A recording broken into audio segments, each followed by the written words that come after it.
Welcome to Daily News Simplified, an answer to what, why, and how of newspaper reading. Today we are going to discuss the New Delhi edition of the Hindu newspaper dated 4th November 2018. Now today's news has been divided into two parts. The first part will be covered by me and the second part will be covered by my colleague Mr. Basava Uppin. So let's start our today's discussion of Hindu newspaper analysis. This news appears on page number 9. It reads GSAT 11 returns to Guiana for December launch. This particular satellite, that is GSAT 11, was recalled in April for test after GSAT 6A was lost in space. So in this particular news, GSAT 11, built by ISRO, which is considered to be India's heaviest communication satellite, has reached the South American port of French Guiana for an early December launch. In your prelims examination, this forms a part of general science. Now GSAT 11 is slated for an early December launch in 2018 from Ariane 5 launch vehicle, which is a European heavy lift launch vehicle. The GSAT 11 satellite will be launched along with the South Korean satellite, namely GeoComSat 2A, from the Ariane 5 launch vehicle. Now the GSAT 11 satellite has been built to provide superior communication as well as 12 Gbps connectivity. And the GSAT 11 also has multiple spot beams carrying 40 transponders in the Ka as well as Ku bands. Now these bands refer to the radio frequencies used for to and fro communication from these satellites. As you can see, this particular picture represents a comparison of frequency of bands and corresponding features. As you can see from these pictures that the Ku band is in the frequency range of 12 to 18 GHz and the Ka band is in the frequency of 26.5 to 40 GHz. And the word Ku refers to Kurs unten and the word Ka refers to Kurs above. Another aspect which we must understand with respect to satellite communication is that they also go through some of the environmental interference, which is also known as rain fade. Now these rain fades are caused by atmospheric conditions and which also impact satellite communication. And this rain fade is also caused by wet snow as well as other moist precipitation in the atmosphere. Now question of GSLV was asked in the prelims of UPSC 2018. Let's go through the question. It says, with reference to India's satellite launch vehicles, consider the following statements. First, PSLVs launch the satellites useful for Earth resources monitoring, whereas GSLVs are designed mainly to launch communication satellites. Yes, this statement is correct, as we have seen that GSAT 11 is also a superior communication satellite. The second statement reads, satellites launched by PSLV appear to remain permanently fixed in the same position in the sky as viewed from a particular location on Earth. No, this statement is incorrect. However, this particular statement would have been true for GSLV, as GSLV is in the geosynchronous orbit and they appear in the same position in the sky as viewed from a particular location on Earth. The third statement reads, GSLV Mark III is a 4-staged launch vehicle. No, GSLV Mark III is a 3-stage launch vehicle. So again, this statement becomes incorrect. So here A was our correct answer. So we see not only question based on satellites but also the conceptual part with respect to geosynchronous orbit becomes important from our prelims perspective. So in this particular news, we saw about the GSAT 11, which is a superior communication satellite.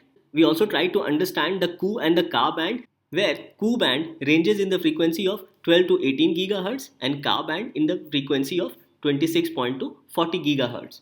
And we also try to understand the concept of environmental interference with respect to communication from satellite, which is caused by atmospheric conditions such as wet snow and other moist precipitation in the atmosphere and is also generally referred to as rain fade. Now this particular question forms a part of your practice question as based on the discussion on this topic of GSAT 11 satellites. So this particular news analysis on an early December launch of GSAT 11 satellite from the coast of French Guiana becomes important from our prelims perspective, and French Guiana is on the coast of North Atlantic. With this, let's move on to the next news. This news appears on page number 9. The news reads, IEDs, Myanmar-based insurgents pose threat along Manipur border. Efforts to disrupt peace continue, though camps in the state are shut, says army officials. So in this particular news, it talks about insurgency in the state of Manipur as well as the security challenges which these insurgency poses with respect to movement along the border. Now, this particular topic forms a part of GS Paper 3 under Challenges to Internal Security through Communication Networks, as well as Security Challenges and their Management in Border Areas and Linkages of Organized Crime with Terrorism. So, this particular news talks about the insurgency in Manipur, which is an ongoing conflict by number of separatist groups as well as rebel groups. Insurgency in Manipur is a part of wider insurgency in the northeast India, and it combines elements of national liberation war as well as ethnic conflict among tribes of the region. Now, in this aspect, these insurgents in Manipur are taking advantage of IEDs, that is, improvised explosive devices. The use of IEDs by these insurgents have become an emerging threat for the armed forces. Now, these insurgents are also taking advantage of the difficult terrain along the Manipur-Myanmar border, and these difficult terrains are with respect to hilly areas along the border of Manipur and Myanmar, as well as the deep and thick forest in the region. The insurgents are also misusing these free movement regime which India has with Myanmar. Further, these insurgents are also receiving sophisticated weapons to use against the armed forces such as AK-47, missiles, rocket launchers, and even IEDs. Thus, these insurgents are utilizing all these aspects to continue insurgency around the region of Northeast. In this aspect, let us also learn certain basic facts with respect to free movement regime which India has with Myanmar. India's 1643-kilometer borders 4 states, namely Manipur, Nagaland, Arunachal Pradesh, as well as Mizoram. Now, these 4 states of India have a visa-free movement regime for the people living within 16 km on either sides of the border. Now, the people can stay up to 72 hours with effective and valid permits issued and approved by the designated authorities on either sides. This visa-free regime has been allowed considering the traditional and social relation among people on either side of the border. However, this particular visa-free movement regime has been misutilized by militants as well as criminals who smuggle weapons, narcotics, and also fake Indian currency notes across the border. Now, in the wake of 2015 ambush on Indian Army convoy and subsequent retaliation by the Indian Army, much of the insurgents have moved their camps into the Myanmar border. Now, after the retaliation by the Indian Army, suspension of operation was signed between the central government, the government of Manipur, as well as between two Kuki insurgent groupings, namely Kuki National Organization as well as United People's Front. So, under this SOO, that is Suspension of Operation Agreement, more than 1800 insurgents are housed in monitored camps. Despite the suspension of Operation Agreement, there are 200 to 250 active insurgents in the state of Manipur outside these camps, which are monitored by the Indian Army. Now, as a part of Act East policy, the state of Manipur has assumed greater significance as it will be the key center of the Asian Highway 1, which will link India to ASEAN nations through More in the state of Manipur. Now, Manipur will be a key state in India as it will be the key center of Asian Highway number 1, which links India with that of the other ASEAN nations, that is Association of Southeast Asian Nations. The Government of India signed the Intergovernmental Agreement on Asian Highway Network at the 60th Annual Session of United Nations Economic and Social Commission for Asia and Pacific, that is UNESCAP. Now, it says that the Asian Highways 1 and Asian Highway 2 passes through the northeastern states of India, following national highway stretches from the Indo-Myanmar border at More in the state of Manipur, via Imphal Kohima, which is in Nagaland, Dimapur Nagaon Jorabat in Assam, and Shillong Doki Tamabil up to Indo-Bangladesh border in state of Meghalaya, having a length of 740 km. Thus, in this aspect, the responsibility of the armed forces increases so that they can provide security along the highway for a safe and free movement of people and goods. In this aspect, the army has employed these road opening parties along the 1630 km along the Indo-Myanmar border. So we understand that this particular news on insurgency in Manipur as well as the free movement of these insurgents across borders becomes extremely important for us to understand from an UPSC mains point of view, as previously questions have been asked on the similar topics. Let's go through those questions asked by UPSC in the mains examination. Now, this particular question was asked in the year 2016. It read, border management is a complex task due to difficult terrain and hostile relations with some countries. Elucidate the challenges and strategies for effective border management. Further, this question was asked in the year 2014. It read, how does illegal trans-border migration pose a threat to India's security? Discuss the strategies to curb this, bringing out factors which give impetus to such migration. So we understand that the issue of border management as well as illegal trans-border migration becomes important from a UPSC perspective. And in this aspect, this particular news becomes important to understand. With this, let's move on to the next news. The next news appears on page number 15. The news reads, what are van der Waals materials? It says that these van der Waals materials are made up of piles of ultra thin layers that are held together by weak van der Waals bonds, which arise when atoms are held in close proximity. And in this, they have also talked about graphene, where it says that the success of graphene, which is a well-known van der Waals material, stimulated scientists to look for other 2D crystals. Now, this particular news with respect to van der Waals forces as well as graphene becomes important because a question was asked by UPSC in the year 2012 specifically on the use of graphene. This particular topic in your prelims examination forms a part of general science. So to understand van der Waals forces, let's first go through this concept of intramolecular attractions. It says forces of attraction which holds individual molecule together are known as intramolecular attractions. And in van der Waals forces, these are the weak forces which contributes to intermolecular bonding between molecules. So we understand that these van der Waals forces are weak forces between intermolecular bonds. So this particular news talks about the fact that the success of graphene, which is a well-known van der Waals material, stimulated scientists to look for other 2D crystals where layers can be changed, added or removed in order to introduce new physical properties such as magnetism. So in this aspect, let us also go through some of the important facets with respect to graphene. So graphene is a one atom thick layer of carbon atoms. Now this information becomes very important and is arranged in a hexagonal lattice as you can see in this particular picture.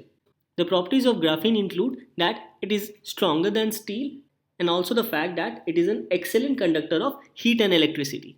Now graphene has been used in touchscreens of LCD and OLED displays, transistors, computer chips, batteries, energy generation, supercapacitors, DNA sequencing, water filters, antennas, solar cells, even spintronics related products. So we see that there are number of use of graphene in our daily lives. Now this particular question on graphene was asked in the year 2012 in UPSC prelims examination. The question read, graphene is frequently in news recently. What is its importance? It is a two-dimensional material and has good electrical conductivity. Yes, this statement is correct. Second, it is one of the thinnest but strongest material tested so far. Yes, this is also correct. Third, it is entirely made up of silicon and has high optical transparency. No, this statement is incorrect. As you can see that graphene is made up of carbon atom and not silicon atom. Fourth, it can be used as conducting electrodes required for touchscreens, LCDs and organic LEDs. As you can see, the various uses of graphene also includes its use as touchscreen for LCD or OLEDs display. So again, the fourth statement becomes correct. So here the correct answer was C, that is 1, 2 and 4 only because the third option was incorrect. Coming back to these van der Waals forces, let's go through why these forces were named as van der Waals forces. The van der Waals forces was named after the Dutch scientist Johannes Diederik van der Waals. Another important fact with respect to these van der Waals forces is that those solids that are held together by these weak van der Waals forces have lower melting points and are much softer as compared to other solids which are held together through ionic, covalent or metallic bonds. Hence, in this aspect, this particular news with respect to van der Waals forces as well as graphene becomes extremely important as graphene has a wide application in our day-to-day life with respect to conductors, supercapacitors, DNA sequencing, water filters, transistors, computer chips, touch screens, etc. With this, let's move on to the next news. The next news appears in section 2 of the Hindu newspaper on page number 12. The news reads Palau becomes first country to ban sunscreen to save coral reefs. It says that an estimated 14,000 tons of lotion ends up in the world's oceans each year. And a 2017 report has found that sunscreen products were widespread in the jellyfish lake in Palau. And this jellyfish lake of Palau is also a UNESCO World Heritage Site. In your prelims examination, this issue forms a part of general issues on environmental ecology as well as biodiversity. Now, in this particular news, it states that Palau, which is a Western Pacific nation, has become the first country to ban many kinds of sunscreen in order to protect its coral reefs from chemicals, as these chemicals cause significant damage to the coral reefs. The country of Palau has banned these reef toxic sunscreens. These reef toxic sunscreens have been defined as 10 prohibited chemicals which they have banned in the country of Palau. And in this aspect, this particular ban will come into effect from the year 2020. So as per the ban, tourists who are entering the country of Palau with these 10 prohibited chemicals will be confiscated. And if these retailers are caught selling these toxic sunscreens which are prohibited, then they will be fined $1,000. So let us understand why these toxic sunscreens are dangerous for coral reefs as well as the fishes. Though climate change is one of the major reasons for damages to these coral reefs worldwide, but chemicals from sunscreen reaches the oceans through the sewer system and they also cause harm to the coral reefs. Now studies have shown that chemicals in sunscreen, even in small concentration, can cause localized coral bleaching. And these coral bleaching not only hinder the development of young corals but also cause disruption in reproduction of fishes because these chemicals interfere with the hormones of these fishes. Hence, these chemicals in sunscreen are very toxic with respect to corals as well as the fishes which are there in the seas. A study has found that oxybenzone used in sunscreen stunts coral growth and is also toxic for the algae that lives within the reefs. The chemicals from the sunscreen has also been found widespread in the jellyfish lake, which is one of the Palau's UNESCO World Heritage Sites. Palau is officially known as the Republic of Palau, and the jellyfish lake, as you can see in this particular map, is a UNESCO World Heritage Site in Palau. And Palau is located in Western Pacific Ocean, as you can see in this particular map. And the Republic of Palau is a part of Micronesia.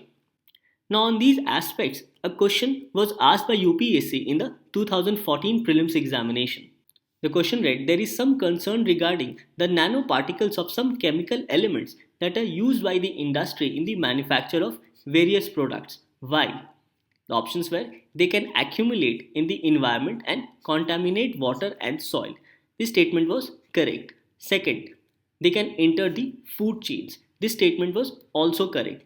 Third, they can trigger the production of free radicals. Now this statement is also correct. The question was, select the correct answer using the code given below. So in this, D was a correct answer. Now this question was asked with respect to concerns regarding the use of nanoparticles which is used by industry and how do they affect us. So we understand that on this aspect, this particular news which talks about Palau which becomes the first country to ban sunscreen to save coral reefs becomes very important from our prelims perspective. Now this particular question forms a part of your second practice question and you can solve this particular question by going through the analysis of this news on Palau. So this news where the Republic of Palau becomes the first country to ban many kinds of sunscreens becomes very important from our environment perspective from the UPSC point of view. With this, let's move on to the next news. The next news is about Zika virus and this news appears both in section 1 as well as section 2 of the Hindu newspaper. In section 1, it appears on page number 15 where it says biomarkers for Zika and in section 2 it says Rajasthan Zika strain not linked to microcephaly. This particular topic in your prelims examination forms a part of general science as questions have been already asked on Zika virus in the year 2017. So in this aspect, let us first understand this concept of biomarkers. It says that a biomarker is a naturally occurring molecule, gene or any characteristics by which a particular pathological or physiological process or disease can be identified. So, biomarker helps in identifying through a molecule or a gene or through any characteristics about any particular process or any disease. And in medicine terms, a biomarker is a measurable indicator of the severity or presence of some disease state. So, in this aspect, this concept of biomarker becomes very important to identify any disease. And this news talks about a biomarker with respect to Zika virus. A rising body temperature is a well known biomarker for having symptoms of fever. A higher cholesterol level is also a biomarker for either coronary or some vascular disease. Further, accumulation of C reactive protein, that is CRP, in our blood levels is a biomarker for inflammation of joints. Similarly, in this particular case, scientists have identified biomarkers for severe birth defects for such babies who are born to women infected with Zika virus. So now it will become easier to identify those babies who have Zika virus through certain tests. So this identification of a biomarker for Zika virus will effectively give better understanding of the fact that how the infection of Zika virus leads to fetal abnormalities, specifically with respect to microcephaly. Now, in this aspect, pregnant women and their unborn fetus are at a much higher risk from this Zika virus, specifically with respect to this disease known as microcephaly. Now, in microcephaly, it leads to babies born with a small and underdeveloped brain. Zika virus is transmitted through this Aedes mosquito, which bites during the day. And in this aspect, a pregnant woman who contracts Zika virus transmits the virus to her growing fetus, and this can lead to the condition of microcephaly in the unborn fetus. Another important fact with respect to Zika virus is that it can be transferred through sexual contact as well as blood transfusion from a Zika infected donor. And the symptoms of Zika virus are similar to those of flu, including fever, body ache, headache, rash, etc. Now, as per the news appearing in section 2 on page number 2, it says Rajasthan Zika strain not linked to microcephaly. So, microcephaly is a condition of underdeveloped brain in a fetus, and a pregnant woman can transfer the Zika virus to his unborn fetus. Now, as per the Union Health Ministry, advanced molecular studies have suggested that Zika virus strain affecting patients in Rajasthan does not contain the known mutations linked to fetal microcephaly. This particular research was carried out by National Institute of Virology at Pune, which is a part of Indian Council of Medical Research, using the next generation sequencing method. In this aspect, the government is still maintaining a strict vigil for mutation of this strain of Zika virus with respect to microcephaly so that it does not occur in the near future. Further, pregnant women in the entire area are being monitored through this national health mission, and extensive surveillance as well as vector control measures are being carried out by the government. The Union Health Ministry has been continuously surveilling the Zika virus in the entire region. However, it is no longer a public health emergency of international concern as per the WHO notification dated 18 November 2016. So we understand the significance of Zika virus and also its impact with respect to unborn fetus. Hence, in this aspect, this news becomes extremely significant. This question was asked in the year 2017 in the UPSC prelims examination. The question was, consider the following statements. In tropical regions, Zika virus disease is transmitted by the same mosquito that transmits dengue. Yes, this statement is correct. Second, sexual transmission of Zika virus disease is possible. Yes, this statement is also correct as we have already seen with respect to Zika virus. So in this, C becomes the correct answer. So both these news appearing in section 1 and section 2 with respect to Zika virus as well as with respect to a biomarker for Zika virus becomes extremely crucial to understand from our exam perspective. Hello everybody, welcome to the second part of today's daily news analysis. The topics to be discussed today have been presented on the screen. Timestamping for the same have been provided in the description box below.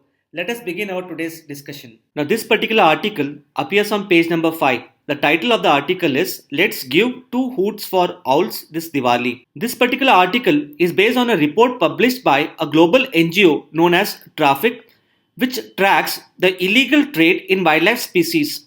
Hence, this particular article shall be important from the perspective of GS Paper 3 Environment under the subsection Environmental Conservation.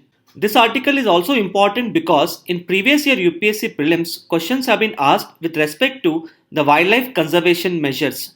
For example, in prelims 2017, there was a direct question related to the traffic.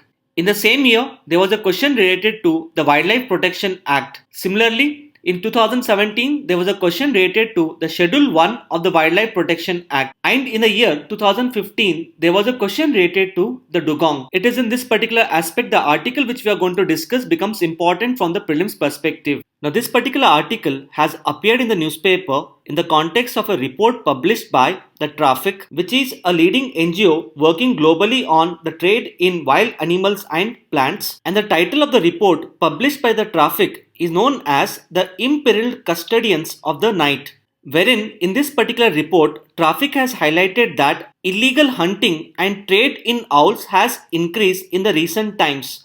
And this is on account of the black magic, street performances, and the usage of certain parts of the owls for the folk medicines. And this illegal hunting and trade in owls in India particularly increases during the Diwali celebrations, because during the Diwali celebrations there is increase in the black magic rituals which involve the sacrifice of the owls. So this particular report published by the Traffic Agency highlights about the threat faced by the owls in India due to the black magic rituals which are practiced during the Diwali celebrations. And the commonly recorded the owl species which are sacrificed during the Diwali for the black magic rituals include the spotted owlet, the barn owl, and the rock eagle owl. So as part of this video analysis, we shall basically focus on two aspects.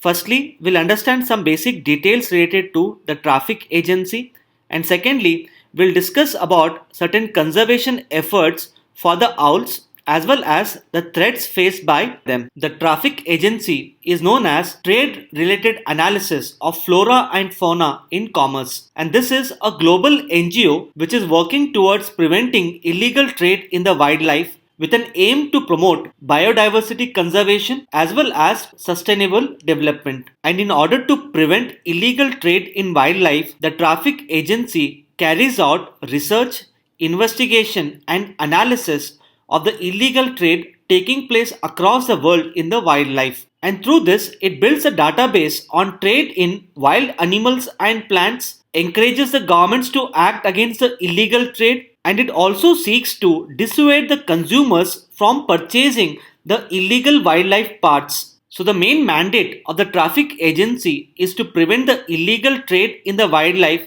and this it does by encouraging the governments to act against the illegal trade. Now these are some of the aspects which you should know with respect to the Traffic Agency. Now coming to the conservation of the owl species in India. Now presently there are 30 species of owls found in India, and all these 30 species of owls are given protection under the Wildlife Protection Act of 1972. And here you need to note that the Wildlife Protection Act provides for the 6 schedules, wherein each of the schedules under the Wildlife Protection Act provides for different degrees of protection to the listed animals and plants, wherein for the animals which are part of the Schedule 1 to 4, poaching, smuggling and illegal trade is completely prohibited. It is to be noted here that the animals which are included in the Schedule 1 and the Schedule 2 of the Wildlife Protection Act enjoy the highest degree of protection, because the government provides for the highest penalties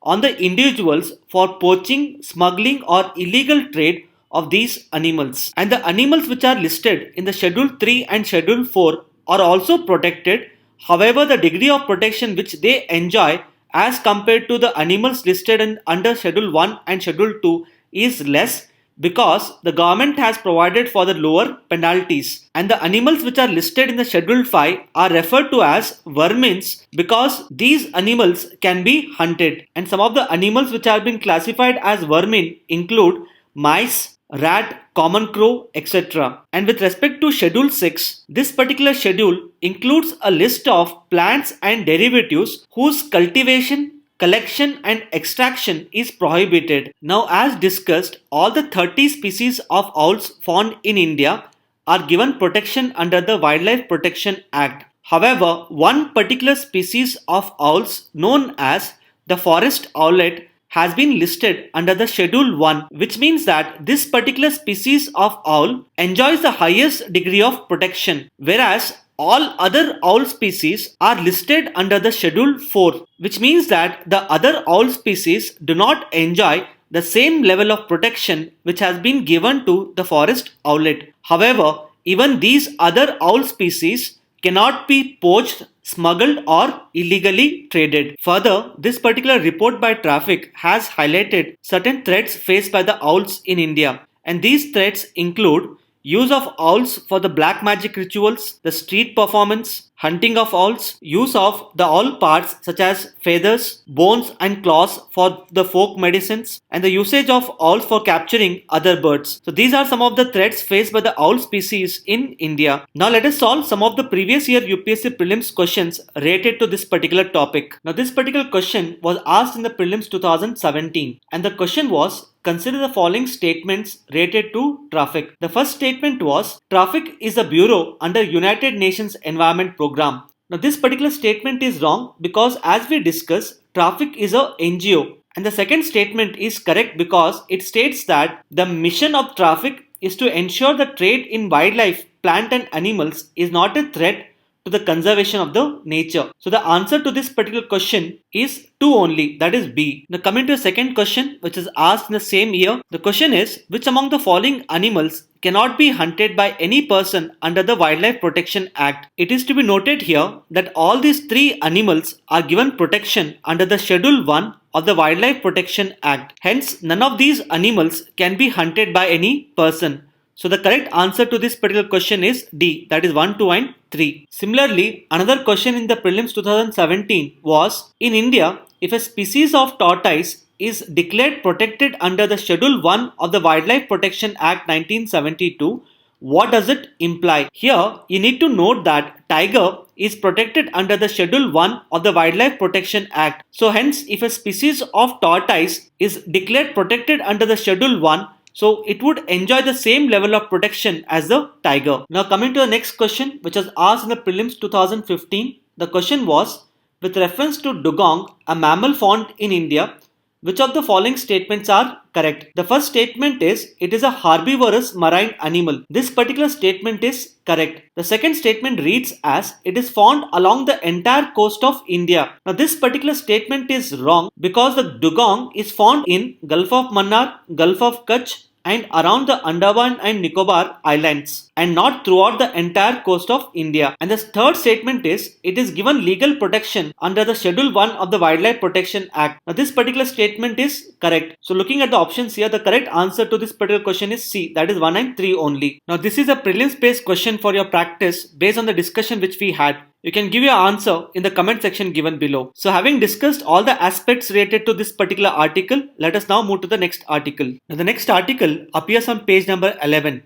The title of the article is, When GST Breaks the Mold. Now this particular article talks about the concerns of the Dhokra artisans with respect to the implementation of the GST regime. So from the prelims perspective, one would be required to know certain basic details related to the Dhokra sculptures. This particular article shall be important from the perspective of GS Paper 1, Culture, under the subsection Indian Culture and its various art forms. The Dhokra sculptures are mainly made by the Dhokra Damar tribes who are found in the Bastar region of Chhattisgarh. And the name Dhokra originates from Dhokra, which is a male deity, and Dhokri, the female deity, who are worshipped by these tribals in this region. One of the most interesting aspects related to Dhokra sculptures is with respect to technique used by the artisans. Now the Dhokra sculptures are made by using the ancient technique of the lost wax. And this particular technique of lost wax was used in the Harappan civilization as well. And one of the most prominent sculpture of the Harappan civilization made by using this particular technique is that of the dancing girl. And the major themes of these sculptures is based on mythology, simple rituals of the tribal life, as well as the tribal interaction with the environment. However, in modern times, these themes have got replaced by more functional aspects such as paperweights, pen holders, etc. However, the original theme was based on these aspects. Further, one unique aspect related to these sculptures is that no two Dhokra sculptures are same. That is, every Dhokra sculpture is different from others. Now, this particular article has also highlighted certain current concerns with respect to the Dhokra sculptures. Now, these concerns are increased burden on the artisans due to the implementation of GST, decrease in the sale of these sculptures, and lastly, decrease in the availability of beeswax, which is considered to be a primary input for making these sculptures. So these are some of the aspects which one should know from the perspective of the prelims. So based on the discussion which we had, this would be your prelims question for the practice. You can give answer to this particular question in the comment section given below. With this, let us now move to the next article. Now, this particular article appears on page number 14. This particular article talks about the robust corals and their ability to be less susceptible to global warming. Hence, this particular article shall be important from the perspective of prelims under the subsection General Issues on Environmental Ecology. Now, this particular article is also important because in previous year UPSC prelims, questions have been asked with reference to the coral reefs. In order to understand this particular article, first you have to understand the importance of amino acids for the coral reefs. Now, the amino acids are considered to be the building blocks of life because they provide for the growth as well as the repair of the tissues. Now, with respect to corals, the corals live in a mutually beneficial relationship known as symbiotic association with microalgae known as zooxanthellae, and this zooxanthellae microalgae in turn supplies the essential amino acids to the corals, and using the essential amino acids provided by zooxanthellae, the corals are able to form the hard skeletons around them. However, the increase in the temperature due to global warming lead to the death of the zooxanthellae, which means that in the event of global warming, the zooxanthellae will no longer be able to provide for the amino acids which can be used to form the hard skeletons. So the death of zooxanthellae due to global warming leads to loss of color by the corals, and this is referred to as the coral bleaching. Now, this particular article talks about a unique form of coral reefs known as the robust corals, and these robust corals are considered to be unique because they are considered to be less susceptible to global warming, and this is because of their ability to make at least one of the essential amino acids required by the coral reefs, and using this essential amino acid, the robust corals can form hard skeletons even in the case of the death of zooxanthellae. So this unique ability of robust corals to prepare at least one essential amino acid makes them less susceptible to global warming. Now, these are some of the aspects which one should know with respect to this particular article. Let us now solve the previous year UPSC questions related to this particular topic. Now, this particular question was asked in prelims 2018. The question was, consider the following statements. The first statement was, most of the world's coral reefs are found in the tropical waters. Here, it is to be noted that the coral reefs are found in both tropical as well as subtropical regions. However, most of the coral reefs are found between the Tropic of Capricorn and the Tropic of Cancer.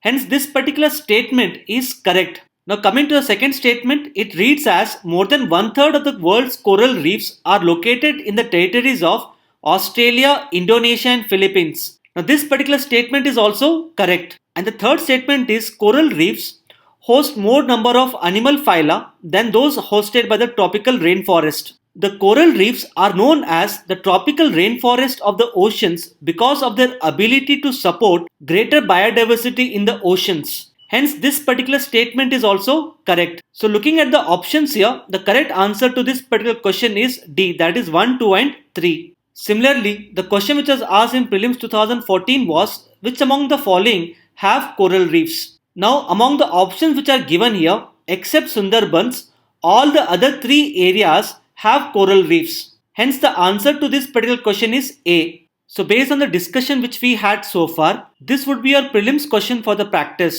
You can go through this particular question and give your answer in the comment section given below. With this, let us now move to the next article. Now, this particular article appears in section 2 of the Hindu newspaper on page number 10. And the title of the article is MasterCard Protest Against Modi's promotion of Indian card network. Now this particular article talks about the RuPay payment system in India.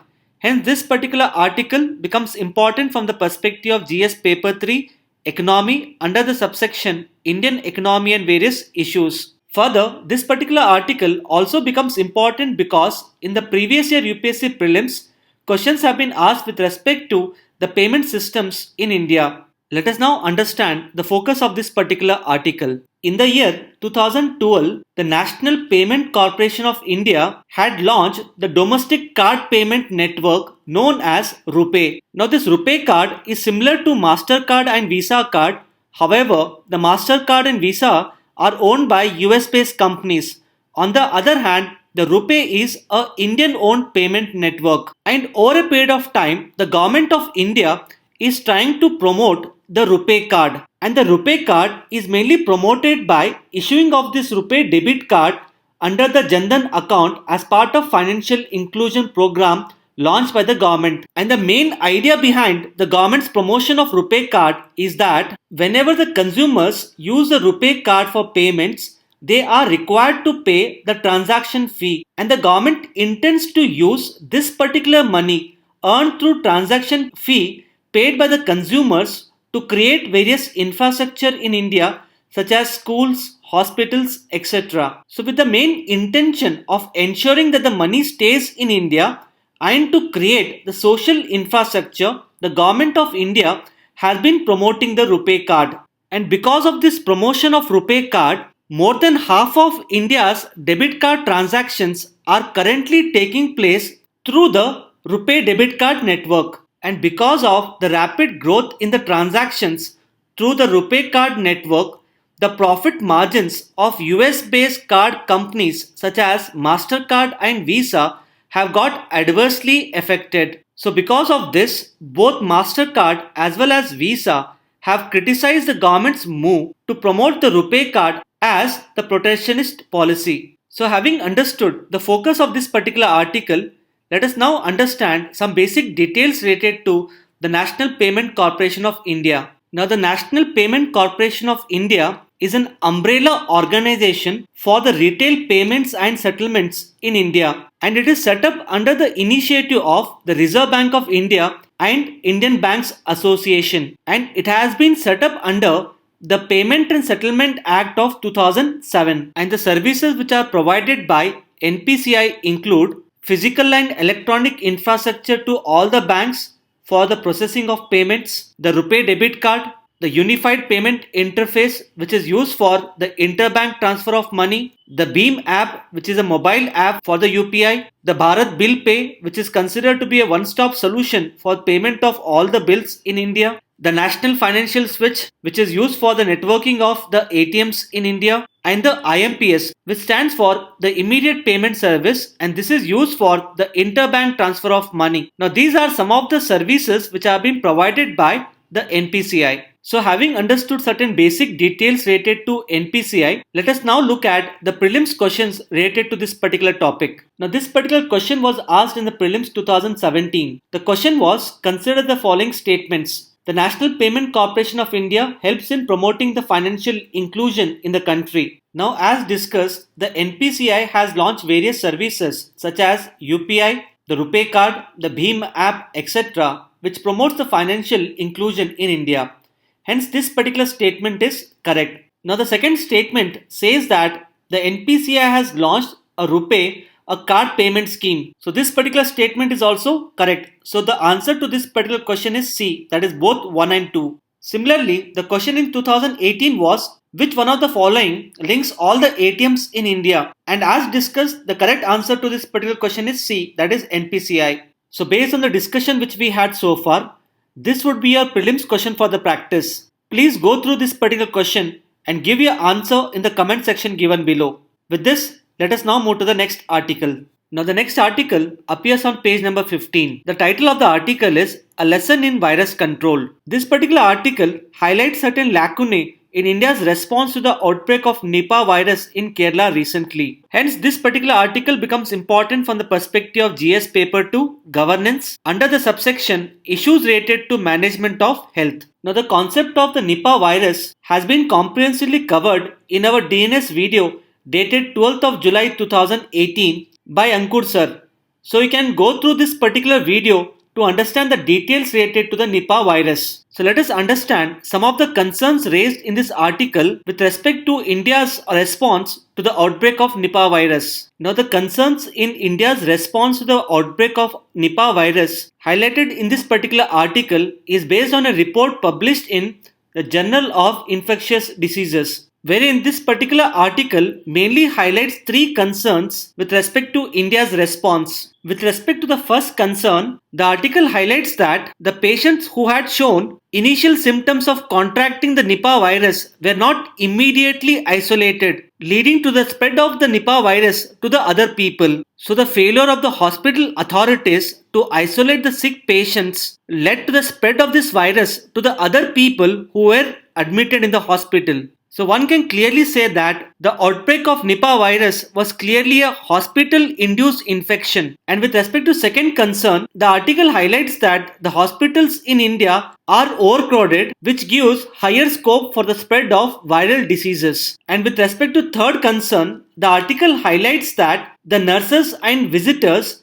did not follow simple protocols such as use of mask and hand gloves when they were dealing with the patients. It is in this particular aspect the article highlights that there are increasing cases of hospital-acquired infections in the developing countries. Now this particular report becomes extremely important for India because the findings of this particular report has implications for managing other infectious diseases such as tuberculosis, influenza. This is because these infectious diseases can even spread through the hospitals. So India has to address these concerns highlighted in the article in order to reduce the hospital-acquired infections. Now these are some of the aspects which one should know with respect to this particular article. With this, we have come to end of today's discussion. Now let us look at the question for the day.